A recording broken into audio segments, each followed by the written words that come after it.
ஆண்டவராக இயேசு கிறிஸ்துவுக்குள் மிகவும் அதிகமாக நேசிக்கப்படுகிறவர்களே, மீண்டுமாக இந்த ஜனவரி மாதம் 25ஆம் நாள் சனிக்கிழமையின் காலை வேளையிலே உங்கள் யாவரையும் இறைமைந்தன் இயேசுவின் திருப்பெயரிலே அன்போடு வாழ்த்தி வரவேற்கிறோம். காலை நேர இறை தியானத்தை ஆரம்பிக்கலாம்.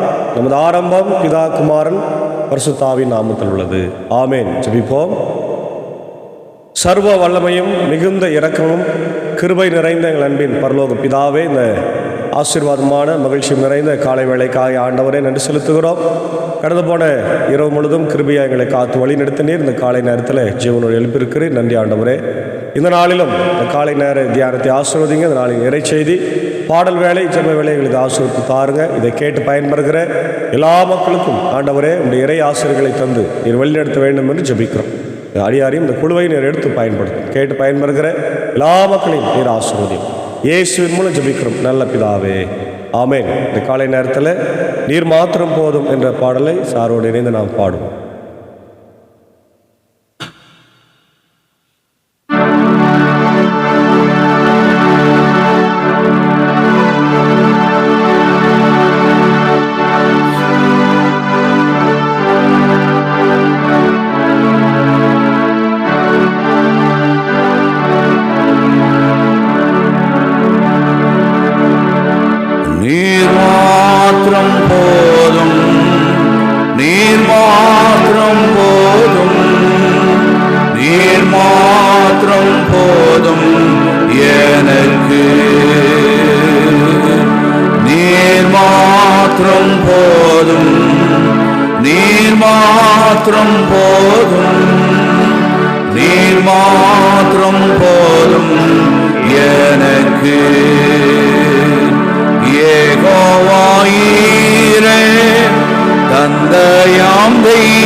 சிருஷ்டிப்பின் தேவனே, உம் வார்த்தையால் உருவாக்கினே. யெகோவா பரிசுத்தர், உன்னதர் நீரே. உம்மை போல் வேறு தேவன் இல்லை. யெகோவா ஷாலோம், உம் சமாதானம் தந்தி என்னுள்ளத்திலே. நீர் மாத்திரம் போதும், நீர் மாத்திரம் போதும், நீர் மாத்திரம் போதும் எனக்கு. நீர் மாத்திரம் போதும், நீர் மாத்திரம் போதும், நீர் மாத்திரம் போதும் எனக்கு. இயேசுவே நீரே என் ஆத்மநேச, என்னில் வந்து கோர்ந்தீர். என்னையே மீட்க உம்மாயே தந்தீர். உம் அன்பிற்கு இணையில்லையே. என் வாழ்நாள் முழுதும் உமக்காக வாழ்வேன். நீரே என்றென்றும் போதும். மாத்திரம் போதும், நீர் மாத்திரம் போதும், நீர் மாத்திரம் போதும் எனக்கு. நீர் மாத்திரம் போதும், நீர் மாத்திரம் போதும், நீர் மாத்திரம் போதும் எனக்கு. நீர் மாத்திரம் போதும், நீர் மாத்திரம் போதும், நீர் மாத்திரம் போதும் எனக்கு. நீர் மாத்திரம் போதும், நீர் மாத்திரம் போதும், நீர் மாத்திரம் போதும் எனக்கு.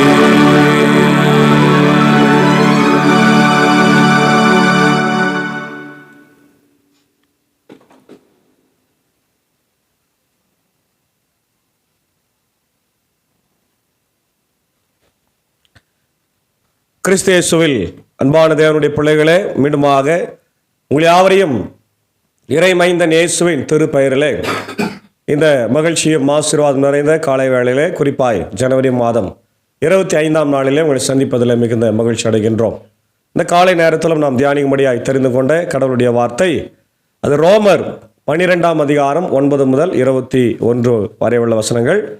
கிறிஸ்தவ வாழ்க்கைக்குரிய ஒழுங்குமுறைகள், கிறிஸ்தவ வாழ்க்கைக்குரிய ஒழுங்குமுறைகள், தி டிசிப்ளின் ஆஃப் கிறிஸ்டியன் லைஃப் என்று நாம் பார்க்கிறோம். லிவிங் ஏ டிரான்ஸ்ஃபார்ம்டு லைஃப், லிவிங் ஏ டிரான்ஸ்ஃபார்ம்டு லைஃப், மாற்றப்பட்ட அல்லது மனம் மாற்றப்பட்ட ஒரு வாழ்வு. 9, 10 ஆகிய வசனங்களில் நாம் பார்க்கின்றோம், உங்கள் அன்பு கள்ளமற்றதாய் இருப்பதாக, தீமையை வெறுத்து நன்மையை பற்றி கொள்ளுங்கள், உடன்பிறப்புகள் போன்று ஒருவருக்கொருவர் உள்ளங்கனிந்த அன்பு காட்டுங்கள், பிறர் உங்களை விட மதிப்புக்கு உரியவரென எண்ணுங்கள் என்று சொல்லப்பட்டிருக்கிறார். அன்பானவர்களே, த ஆத்தன்டிக் லவ் என்று நம்ம பார்க்கிறோம். The authentic love, love of God இல்லையா? 3 விதமான அன்பு இருக்கிறதை நம்ம கிரேக்க கலாச்சாரத்தில் பின்னணியிலிருந்து பவுல் சொல்லுகிறத பார்க்கிறோம். அகாப்பே என்கின்ற ஒரு அன்பு, அதே போல நண்பர்கள், ஃப்ரெண்ட்ஸ், கணவன் மனைவி போன்ற அன்பு, அதே போல உலக பிரகாரமான அன்பு. இந்த 3 அன்பை விட மிகப்பெரிய அன்பு இயேசுவின் அன்பு. நம்ம மேலே வைத்திருக்கிற அன்பு அவர் மிகப்பெரிய அன்பாக இருக்கிறபடினால் தன் ஜீவனை நமக்காய் கல்வாரி சிலுவையில் கொடுத்தார். ஆமென், அல்லேலூயா. அதை தான் இங்கே நம்ம பார்க்குறோம். நம்முடைய அன்பு எப்படி இருக்கணுமா? கள்ளமற்றதாக இருக்க வேண்டும், ஜென்யூனாக இருக்கும். Genuine love with each other. Agape, agape means sacrificial love. ஆண்டவர் நமக்காக தன்னையே தியாக பலியாய் கொடுத்த அன்பு என்று நம்ம பார்க்கின்றோம். அப்போ உடன்பிறப்புகளை எப்படி நம்ம நேசிக்கிறோம், நம்ம அண்ணன் தம்பி அக்கா தங்கைகளை எப்படி நேசிக்கிறோமோ அதை போல மற்றவர்களையும் நீ நேசிக்க வேண்டும் இல்லையா? அதுதான் இந்த அகாப்பே என்று சொல்லப்படுகிறது. தன்னலமற்ற ஒரு அன்பு, பிறர் நேசிக்கிற அன்பு. ஆனால் நண்பர்கள் அன்பு எப்படின்னா, என்னை அவர் நேசிப்பார், நான் அவரை நேசிப்பேன், அவ்வளோதான். இதுதான் நண்பர்கள் சார்ந்த அன்பாய் நாம் பார்க்கிறோம்.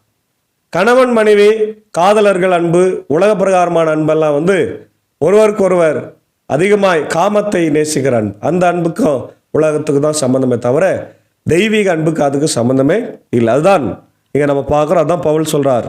அப்போது ஜென்யூன் லவ், காட்ஸ் லவ். அதே போல அபோரிங் evil and clinging to good, தீமையை வெறுத்து நன்மை செய்யுங்கள் என்று சொல்லுகிறார். தீமையை வெறுத்து நன்மையை பற்றி கொள்ளுங்கள். 2வது, devoted to one another, devoted to one another.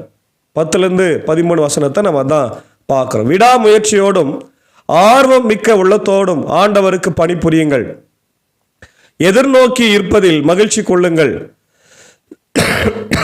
துன்பத்தில் மகிழ்ச்சி கொள்ளுங்கள், தளரா மனதுடன் இருங்கள், இறை வேண்டலில் நிலைத்திருங்கள், வறுமையுற்ற இறை மக்களோடு உங்களிடம் உள்ளதை பகிர்ந்து கொள்ளுங்கள், விருந்தோம்பலில் கருத்தாய் இருங்கள். இதான் டிவோட்டட் லவ். ஒருவரை நம்ம உதவி செய்வது இல்லையா, மகிழ்ச்சியாக இருப்பது, துன்பத்தில் தளரா மனதோடு இருப்பது, இறை வேண்டலில் ஜபத்தில் நிலைத்திருப்பது, வறுமையுற்ற மக்கள், ஏழை எளிய மக்களோடு நம்ம எப்படி இருக்கணுமா? சமாதானமா, சந்தோஷமா, அவங்களுக்கு தேவையான உணவுகளை பகிர்ந்து கொடுக்கின்ற மக்களாக இருக்க வேண்டும் என்று கிறிஸ்தவ நெறிமுறைகளில் பவுல் மிக அழகாய் சொல்லுகிறார். Devoted to one other, showing family affection. ஒரு குடும்பத்தில் எப்படி கணவன் மனைவி பிள்ளைகள் பெற்றோர்கள் அஃபெக்ஷனாக இருக்கிறாங்களோ அதுபோல் மற்றவர்கள் மேலே நம்ம அஃபெக்ஷனாக இருக்கணுன்றது தான் ஆண்டவருடைய பெரிய விருப்பமாக இருக்கிறது. Practising hospitality. நம்ம வீட்டுக்கு ஒருத்தர் வராங்கன்னா அவங்களுக்கு தண்ணீர் கொடுப்பது, உணவு கொடுப்பது, அதுதான் அந்த வாழ்க்கையை தான் ஆண்டவர் விரும்புகிறார். விருந்தோம்பல் ரொம்ப அழகாக சொல்றார் பார். விருந்தோம்பலில் கருத்தாயிருங்கள், வந்தாரை வாழ வைக்கும் தமிழகம் என்று பெரியவங்க சொல்லுவாங்க. ஏன்னா யார் வந்தாலும் தமிழ்நாட்டுக்கு அவங்கள வாழ வைப்புக்கிறது, அவங்களுக்கான இடத்தை கொடுப்பது. இன்றைக்கும் இலங்கையிலேருந்து நிறைய அகதிகள் வரும்போது அவங்கள நாம் சேர்த்து கொள்ளுகிறோம், அவங்கள விரட்டுறது இல்லை. சேர்த்து கொண்டு அவங்களுக்கென்று முகாம்களை அமைத்து நம்ம கொடுக்கின்றோம், அவங்களுக்கு வாழ வைக்கின்றோம். காரணம் என்னன்னா அவங்கள நம்ம நேசிக்கின்றோம். ஆமென், பிரைஸ் தி லார்ட். அப்போது விருந்தோம்பலில் கூட நாம் எல்லாரையும் ஏற்றுக்கொள்ளுகின்ற மனப்பக்குவத்தை இங்கே பவுல் பெற வேண்டும் என்று விரும்புகிறார். அதான் கிறிஸ்தவ வாழ்க்கை நெறிமுறை. மூன்றாவது, living with zeal and purpose. Living with zeal அப்படின்னா ஒரு ஆன்மீக விசுவாசத்தோடும் ஒரு நோக்கத்தோடும் வாழ்வது. அதான் அங்கே பார்க்குறோம். உங்களை துன்புறுத்துவோருக்கு ஆசி கூறுங்கள், ஆம் ஆசி கூறுங்கள், சபிக்கவே வேண்டாம். மகிழ்வாரோடு மகிழுங்கள், அழுவாரோடு அழுங்கள். நீங்கள் ஒரு மனதவராய் இருங்கள், உயர்வு மனப்பான்மை கொள்ளாமல் தாழ்வு நிலையில் உள்ளவர்களோடு நன்கு பழகுங்கள். நீங்கள் உங்களையே அறிவாளிகளான கருதி பெருமிதம் கொள்ள வேண்டாம். எப்படி அழகா சொல்றார் பாருங்க. இதுதான் கிறிஸ்தவ ஒழுக்கம் இல்லையா? துன்புறுத்தலோடு நீங்கள் துன்புறுத்தப்படுங்க, அதே போல அழுகிறோடு அழுங்க, சிரிக்கிறவங்களோடு சிரிங்க. உங்களை நீங்கள் அவங்களோடு அர்ப்பணித்துக் கொள்ளுங்கள். கிறிஸ்தவ வாழ்வு, கிறிஸ்தவ ஜீவியம் என்பது இதை தான் நமக்கு காட்டுகின்றது இல்லையா? அடுத்தது சொல்றாரு, தீமைக்கு தீமை நீங்க செய்யாதிருங்கன்னு சொல்றார். அதான் not lagging in diligence, being fervent in spirit. அடுத்தது நாலாவது பார்க்கும்போது பிளெஸ்ஸிங் தோஸ் ஹூ பெர்சிக்யூட் இல்லையா? ரோமன்ஸ் 12:14-16 பார்க்குறோம். உங்களை துன்புறுத்தவர்களோடு நீங்கள் துன்புறுத்தலை நீங்கள் அனுபவிங்க, அவங்கள துன்புறுத்தாதீங்க அப்படின்றார். அடுத்தது overcoming evil with good, blessing instead of cursing, living in harmony with others, not seeking revenge. மற்றவர்களோடு நீங்கள் வாழுங்க, ஆனால் அவங்கள சபிக்காதீங்க, சபிக்கிறதுக்கு முன்னாடி அவங்கள ஆசீர்வதிங்கன்றார். எல்லாரோட கூடுமான வரையில் ஒற்றுமையாக இருங்கன்றார். பழிக்கு பழி வாங்காதீங்க, அது கடவுளுடைய வேலை அப்படின்றார். அடுத்தது கடைசியாக நாம் பார்க்குறோம், overcoming evil with good, நன்மையினாலே தீமையை வெல்லு. 17-21 அதான் நம்ம பார்க்குறோம். நன்மையினாலே தீமையை வெல்லு, தீமைக்கு பதில் தீமை செய்யாதிருங்கள். எல்லா மனிதரும் நலமென கருதுபவை பற்றிய எண்ணுங்கள். இயலுமானால் உங்களால் முடிந்தவரை எல்லாரோடும் அமைதியுடன் வாழுங்கள். அன்பார்ந்தவர்களே, பழி வாங்காதீர்கள், அதை கடவுளின் சினத்திற்கு விட்டுவிடுங்கள். ஏனெனில் மறைநூலில் எழுதியுள்ளவாறு பழி வாங்குவதும் கைமாறு அளிப்பதும் எனக்கு உரியன என்கிறார் ஆண்டவர். நீயோ உன் எதிரி பசியா இருந்தால் அவனுக்கு உணவு கொடு, அவன் தாகத்தோடு இருந்தால் அவன் குடிக்க கொடு. இவ்வாறு செய்வதால் அவன் தலைமேல் எரிதணலை குவிப்பாய். தீமை உங்களை வெல்ல விடாதீர்கள், நன்மையால் தீமையை வெல்லுங்கள் என்று ரொம்ப அழகா இந்த பகுதியை முடிக்கிறார் பார். தீமைக்கு தீமை செய்யாதிருங்க, எல்லா மனிதரும் நலமென கருதுபவையே பற்றிய எண்ணுங்கள். இயலுமானால் உங்களால் முடிந்த வரை எல்லாரோடு அமைதியாக வாழுங்க. தான் கிறிஸ்தவ ஜீவியம்.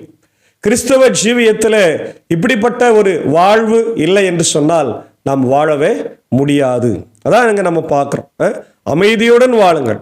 அன்பார்ந்தவர்களே, பழி வாங்காதீர்கள், அதை கடவுளின் சினத்திற்கு விட்டுவிடுங்கள். ஏனெனில் மறைநூலில் எழுதியுள்ளது, பழி வாங்குவதும் கைமாறு செய்வதும் என்னுடைய வேலையா இருக்கிறது, அது உங்களுக்கு இல்லை இல்லையா? ஆண்டவர் அதான் சொல்றார்.